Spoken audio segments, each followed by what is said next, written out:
Punjab, India, March 8, 1988. In the small village of Mesampur, in the Jalandhar district, a wedding party is in full swing. The formal ceremony is over. The holy book's been returned to the Gurdwara. Now it's time for the part everyone's been waiting for: the music and the dancing. Across India, wedding celebrations without music are unheard of. The right performer can turn a single afternoon into something a village talks about for years. And that's what the organisers of today's wedding have in mind, as they've booked the most in-demand act in their entire state. The man known as the Elvis of Punjab, Chamkila. Within a decade, he's gone from making socks in a cloth mill to becoming a huge celebrity. Word that he'll be turning up has spread. Guests wear their best clothes. Children press against each other near the front of the stage, jostling for a view. There's that electricity in the air that only comes when someone truly famous is about to walk through the door. But this is Punjab in 1988, and fame here has its dangers. By the mid-1980s, Punjab has become one of the most unstable places in India. Militants, security forces and political factions are locked in a cycle of assassinations, bombings and reprisals. Killings are often carried out on motorcycles or scooters, with assassins racing in, making the hit and then departing just as quickly.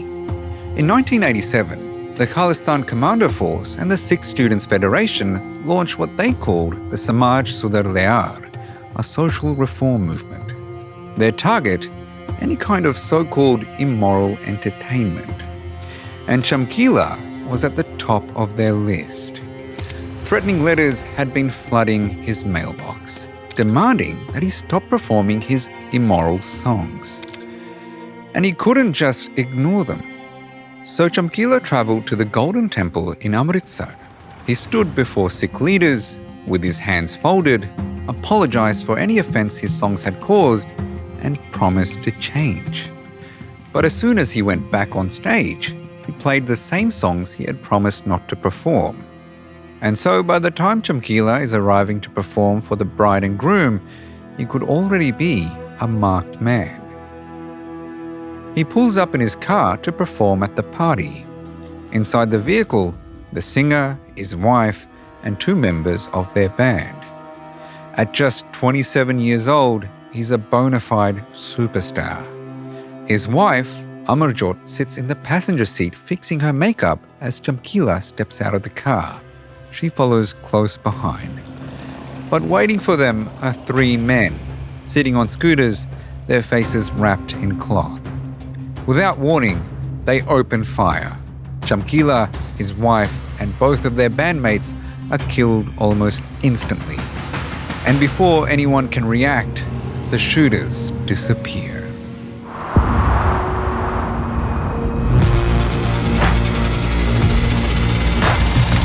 Hello, my friend.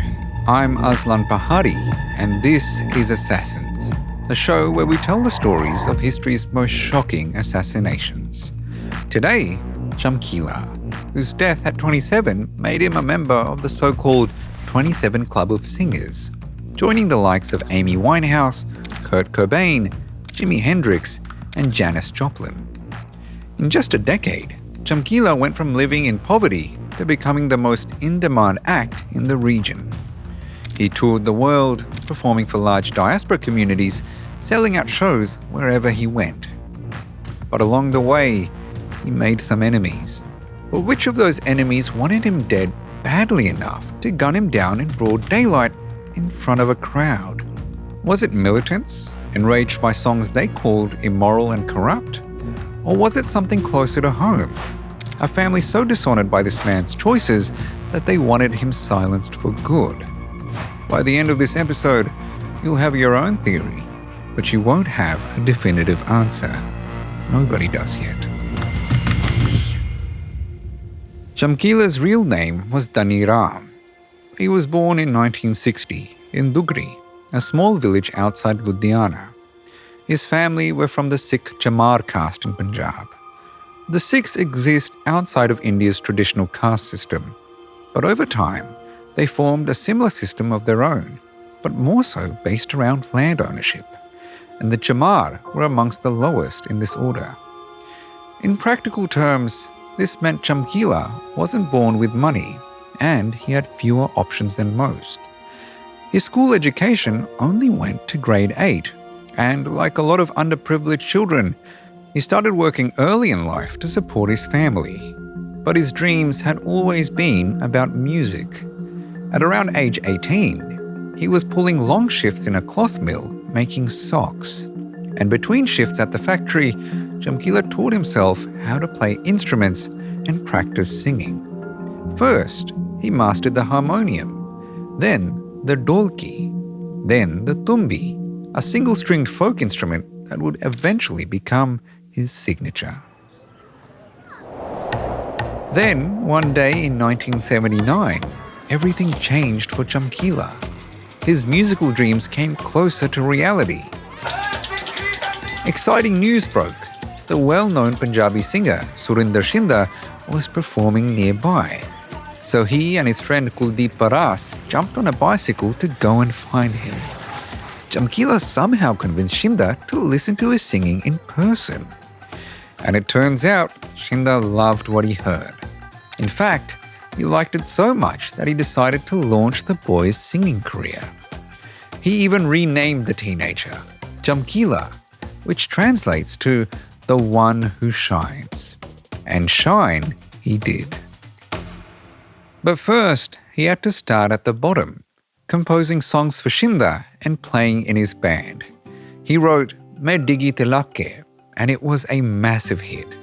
It fit the traditional Punjabi folk themes well, focusing on religious devotion, but with a hard-hitting, energetic style. Off the back of that success, Chamkila started working on his own music. While Shinda was away touring in Canada, Chamkila had time to record his debut album. The album featured 8 duets with the female singer Surinder Sonia. 2 tracks became instant hits. Almost overnight, invitations started arriving from villages, towns and cities across Punjab. Back then, Punjab didn't have big arena tours or ticketing platforms. The Diljit or Moosewala level shows weren't around yet. Instead, singers built their careers through personal invites. A village elder books you to perform at a local event. You play well, and then a festival organizer hears about you and gives you a call. Everything happened through word of mouth. This is how Chamkila's reputation grew rapidly. But just as his star rose, the relationship between Chamkila and his duet partner Sonia began to crumble. Chamkila claimed that Sonia's husband, who was booking their shows, was not paying him fairly. And so, Chamkila walked away. But that didn't stop his rise. He wrote and performed a lot of songs on his own, some of them quite controversial. For example, the song Marle Hor Trejija tells the story of a woman asking her brother-in-law to father a child because her husband isn't able to get her pregnant. Not really the type of stuff you'd expect to hear in folk music, which is typically centered around stories of love or adventure. Think Heer Rancha or Raja Rasalu. Chamkila's critics call him vulgar, immoral, and a corrupting influence on the youth. But even the leader of the village where he was assassinated supported Chamkila's lyrics. Quote, "Those songs were not vulgar, they were real, village life. The songs that came after him were the ones worth calling vulgar." But Chamkila wasn't blind to the pressure. So in 1985, he recorded 3 devotional albums to appeal to the traditional parts of society, apparently donating the proceeds to charity. Yet, whenever he played, the crowd still called for the same unorthodox songs, and Chamkila never hesitated to play them.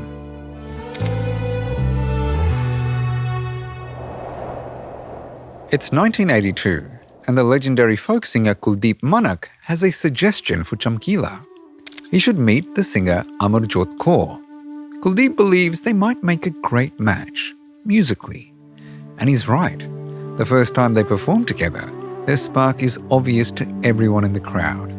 Kaur's high, sharp voice perfectly complements Chamkila's lower register. Before long, Chamkila and Amarjot become the most sought-after duo in Punjabi folk music. Their on-stage chemistry is electric. And well, their off-stage chemistry is also developing. But here's the problem. Chamkila is already a married man. His wife's name is Amarjot Kaur. They married back when he was working in a cloth mill. The couple actually have 2 daughters. But despite all of this, in 1983, Chamkila decides to also marry his new co-star, Amarjot Kaur. So while his career is taking off, his personal life is a little messy. Messy enough to make his in-laws very angry. March 8, 1988. When the local Punjab police arrived on the scene at the wedding party, Chamkila and his wife are both already dead, as are 2 other members of the band. The assassins are long gone. The band's dholak player, who wasn't in the vehicle with the singers, managed to survive by sprinting into the fields. He later recalled that in the chaos, he saw Chamkila turn towards his wife Amarjot. She was on the ground bleeding beside him, and he spoke quietly to her. "Bhabhi, tenu ki hoya?